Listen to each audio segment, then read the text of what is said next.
আসসালামু আলাইকুম। আশা করছি সবাই ভালো আছেন। আমি আল্লাহর রহমতে অনেক ভালো আছি। এখানে হচ্ছে আদনানের জন্য সকালবেলা নাস্তা তৈরি করে নিচ্ছি। নুডলসের সাথে আমি একটা ডিমও দিয়ে নিচ্ছি আলাদা করে। আর সকালবেলা যেহেতু সময় থাকে না, সেই কারণে আমি নুডলসের মধ্যেই ডিম দিই বেশিরভাগ সময়ই। তাড়াহুড়া থাকে, আলাদা করে সিদ্ধ করার কোনো ঝামেলা নেই। এখানে নুডলসটা কিন্তু হয়ে গিয়েছে।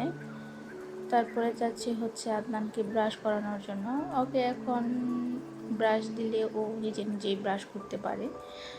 শুরুর দিক থেকে একটু সমস্যা হচ্ছিল, তখন মানে ওঠাতেও সমস্যা হচ্ছিল, আবার ব্রাশ করাতেও। এত সকালে বাচ্চা পোলাপান, এখন অভ্যস্ত হয়ে গেছে। আর সকালবেলা একটু অনেকেই বলতে পারেন সকালবেলা নুডলস দিতেছে ডিম না দিয়ে, মানে এটা আসলে যার যার ব্যক্তিগত ব্যাপার।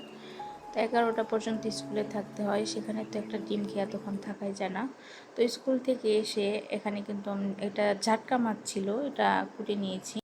আর আমি যখনই আদনানের জন্য বাড়তি কিছু রান্না করি, তখন একবার না দুইবার যাতে খেতে পারে সেই হিসেবে রান্না করি। খিচুড়িটা ছিল গতকালকের, আজকে একটু জাস্ট গরম করে দিয়েছি। আর এখানে আমি দুপুরবেলা রান্না করিনি, ভাবলাম যে দুপুরবেলা একটু আদনানকে পড়তে বসবো, প্লাস নিজেও একটু পড়তে বসবো। তো এখানে আমি রাতের জন্য সব সবজি কেটে নিচ্ছি। সবাই ভালো থাকবেন। আজ এই পর্যন্ত। পরবর্তী ভিডিও দেখার আমন্ত্রণ রইল। আল্লাহ হাফিজ।